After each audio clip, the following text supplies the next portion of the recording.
சுவாமிகள் உயிரோடு இருக்கும் காலத்தில் தோல் அரிப்பு நோயால் பாதிக்கப்பட்ட பெண் ஒருவர் சுவாமிகளிடம் பார்வை பார்த்து வந்தார். அந்த பெண்ணுக்கு பார்த்தீங்கன்னா உடல் முழுவதும் தோல் அரிப்பு நோயால் பாதிக்கப்பட்டிருப்பாங்க. அவங்க நிறைய இடத்துல மருத்துவம் பார்த்து வந்தாங்க. ஆனால் அவர்களை யாராலும் காப்பாற்ற முடியாது என்று கைவிட்டனர். அனைவரும் கைவிட்ட நிலையில் அந்த பெண் சேர்மன் அருணாசல சுவாமிகளிடம் 2 முறை பார்வை பார்த்து வந்தார்கள். அவர்களின் தோலரிப்பு நோயானது சிறிதளவு குறைய தொடங்கியது. பின்பு 3வது முறை பார்வை பார்க்க செல்லும்போது சுவாமிகள் இறந்த செய்தியை கேட்டு சுவாமிகளின் சமாதி சென்று அழுது புலம்பினார். சேர்மன் ஐயா, தாங்கள் எனது நோயை குணப்படுத்தவில்லை என்றால் தங்களது திருச்சமாதியிலேயே என்னுடைய உயிரை விட்டு விடுவேன் என்று அந்த பெண் கண்ணீர் விட்டு அழுது புலம்பினார். பின்பு சுவாமிகள் அந்த பெண்ணின் கனவில் சென்று காட்சி தந்து, மகளே, நீ கலங்காதே, நாளை காலை எனது தாமிரபரணி ஆற்றில் நீராடி 1 குடம் தண்ணீர் எடுத்து எனது திருச்சமாதியை 3 முறை சுற்றி வந்து தீர்த்த நீரை புற்று மருந்தில் என்னும் நிலக்காப்பு சந்தனத்தில் திருநீருடன் கரைத்து குடித்து உடம்பு மீது பூசிவா, உனது தோலரிப்பு நோயானது குணமாகிவிடும் என்று சொன்னார். பின்பு சுவாமிகள் சொன்னபடியே சுவாமிகள் சொன்ன இடத்தில் அந்த பெண் அந்த புற்று மருந்து என்னும் நிலக்காப்பு சந்தனத்தை கண்டறிந்தார்.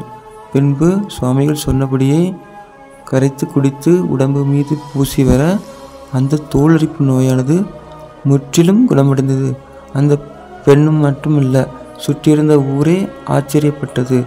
அந்த பெண்ணுக்கு அந்த நோய் வந்த அடையாளமே தெரியாமல் போனது. அந்த அளவுக்கு உடம்பில் ஒரு சிறிய தழும்பு கூட இல்லாமல் மாறிவிட்டது. சுவாமியின் புகழ் பின்பு அந்த இடம் முழுவதும் பரவியது. ஏரல் தாமிரபரணி ஆற்றில் நீராடி முதலில் சேர்ம விநாயகரை வணங்கி வழிபட்டு சன்னதியை சுற்றி வலம் வந்து, பின்பு சேர்ம ஆஞ்சநேயரை வணங்கி வழிபட்டு சன்னதியை சுற்றி வலம் வந்து, பிறகு சேர்மன் அருணாசல சுவாமியை வணங்கி வழிபட்டு சன்னதியை சுற்றி வலம் வந்து சுவாமியின் அபிஷேக தீர்த்தத்தை புற்று மருந்து என்னும் நிலக்காப்பு சந்தனத்தில் கரைத்து குடித்து உடம்பு மீது தேய்த்து வந்தால் தீராத நோய்களும் தீர்ந்துவிடும். இப்போதான் ஃப்ரெண்ட்ஸ் எல்லா நோய்க்கான மருந்து மெடிசன் எல்லாம் கண்டுபிடிச்சிருக்காங்க. அந்த காலகட்டத்திலலாம் இந்த அளவுக்கு மருந்து மெடிசன் எதுவும் கண்டுபிடிக்கலை.